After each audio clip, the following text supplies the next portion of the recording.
जब श्री राम जी से लड़ने चले वीर हनुमान, एक बार सुमेरु पर्वत पर सभी संतों की सभा का आयोजन हुआ। केवर्त देश के राजा सुकंत भी उसी सभा में सभी संतों का आशीर्वाद लेने जा रहे थे। रास्ते में उन्हें देवर्षि नारद मिले। राजा सुकंत ने उन्हें प्रणाम किया। इस पर श्री नारद जी ने उन्हें आशीर्वाद देकर यात्रा का प्रयोजन पूछा। राजा सुकंत ने उन्हें संत सभा के आयोजन की बात बताई। इस पर नारद मुनि ने कहा, अच्छा है, संतों की सभा में जरूर जाना चाहिए। ऐसा कहकर सुकंत को जाने का आदेश दिया। सुकंत जैसे ही सभा में जाने के लिए प्रस्थान करने लगे, तैसे ही नारद जी ने उन्हें आवाज़ दी। इसके बाद कहा कि जिस सभा में जा रहे हो उसमें सभी को प्रणाम करना, लेकिन ऋषि विश्वामित्र का अभिवादन बिल्कुल भी मत करना। इस पर सुकंत ने पूछा कि यह तो उचित नहीं है। तब श्री नारद जी ने कहा कि तुम भी राजा हो, वह भी पहले राजा ही थे, अब संत हो गए हैं, मत करना प्रणाम। राजा सुकंत ने किया भी ठीक वैसा ही। सभा के समाप्त होते ही विश्वामित्र जी श्री राम जी से मिलने पहुँचे। वहाँ पहुंचकर उन्होंने बताया कि उनका अपमान हुआ है। वह इसे भूल भी जाते, लेकिन यह तो संत परंपरा का अपमान है। राम जी ने पूछा, गुरुजी क्या हुआ? तब विश्वामित्र जी ने कहा कि मेरा अपमान हुआ है। राम जी ने पूछा, किसने किया है? तब विश्वामित्र जी ने पूछा कि जानकर करोगे भी क्या? इस पर श्री राम जी ने कहा कि गुरुजी, आपके चरणों की सौगंध लेकर प्रतिज्ञा करता हूँ, जो सिर आपके चरणों में नहीं झुका है उसे काट दिया जाएगा। कल सुबह मैं उसका वध करूँगा। श्री राम की इस सौगंध का जैसे ही राजा सुकंत को पता चला, वह नारद मुनि को ढूंढने लगे। काफ़ी देर तक वह परेशान रहे, लेकिन नारद मुनि उन्हें मिले ही नहीं रहे थे। व्याकुल होकर जब वह रोने लगे, तब नारद जी प्रकट हुए। सुकंत ने हाथ जोड़कर उन्हें सारी बात कह सुनाई, साथ ही प्राणदान की विनती की। इस पर नारद जी ने उन्हें माता अंजनी की शरण में जाने की सलाह दी। यह भी कहा कि अगर उन्होंने तुम्हें बचाने का वचन दे दिया तो तुम जरूर बच जाओगे, लेकिन यह भी कहा कि वह किसी को यह नहीं बताएंगे कि नारद जी ने उन्हें यह सलाह दी है। राजा सुकंत के रोने की आवाज़ सुनकर माता अंजनी बाहर पहुंची। तब उन्होंने कहा कि माता, मुझे बचा ले, अन्यथा विश्वामित्र जी मुझे मार डालेंगे। इस पर माता अंजनी ने सुकंत को उसके प्राण बचाने का वचन दिया। उन्होंने कहा कि तुम शरण में हो, तुम्हें कोई नहीं मार सकता। इसके बाद राजा सुकंत को विश्राम करने के लिए कहा।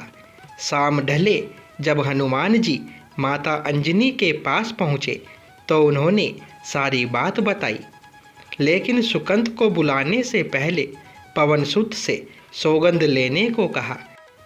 तब श्री हनुमान जी ने कहा कि वह श्री राम के चरणों की सौगंध लेते हैं कि वह सुकंत के प्राणों की रक्षा करेंगे। तब माता अंजनी ने राजा को बुलाया। हनुमान जी ने पूछा, कौन तुम्हें मारना चाहता है? तब सुकंत ने बताया कि श्री राम उन्हें मार डालेंगे।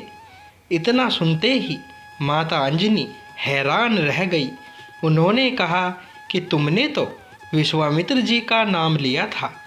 तब राजा ने कहा कि नहीं, वह तो मरवा डालना चाहते हैं, लेकिन मारेंगे तो राम ही।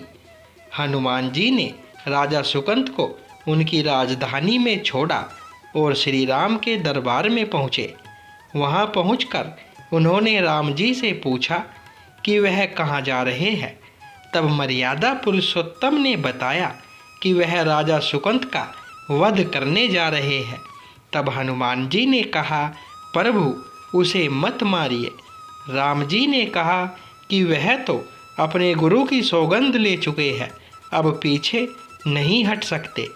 हनुमान जी ने कहा, प्रभु, मैंने उसके प्राणों की रक्षा के लिए अपने इष्ट देव यानी कि आपकी सौगंध ली है।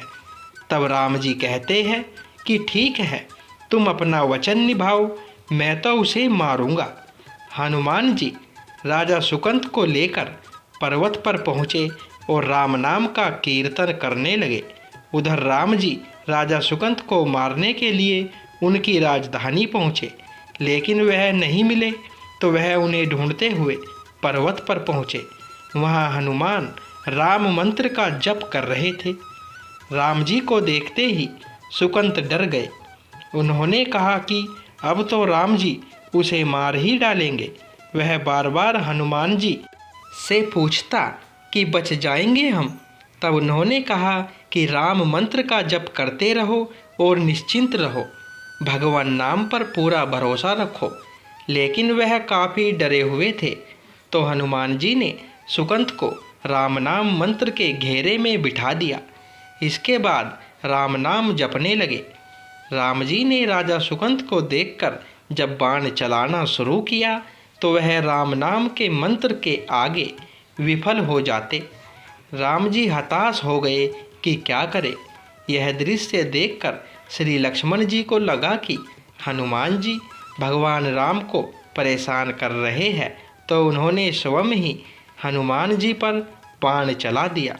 लेकिन यह क्या, उस बाण से पवन सुत के बजाय श्री राम मूर्छित हो गए। यह देखते ही लक्ष्मण जी दौड़ पड़े और देखते हैं कि बाण तो हनुमान जी पर चलाया था, लेकिन मूर्छित राम जी कैसे हो गए। तब उन्होंने देखा कि पवनसुत के हृदय में तो श्री राम बसते हैं। राम जी जैसे ही होश में आए वह हनुमान जी की ओर दौड़े। उन्होंने देखा कि उनकी छाती से रक्त बह रहा है। वह हनुमान जी का दर्द देख नहीं पा रहे थे। वह बार बार उनकी छाती पर हाथ रखते और आंखें बंद कर लेते। पवनसुत को होश आया तो उन्होंने देखा कि राम जी आंखें बंद करके हनुमान जी की छाती पर बार बार हाथ रखते हैं, फिर हनुमान जी के सिर पर हाथ फेरते हैं। तब पवनसुत ने सुकंत को पीछे से निकाला और उसे अपनी गोद में बिठा लिया।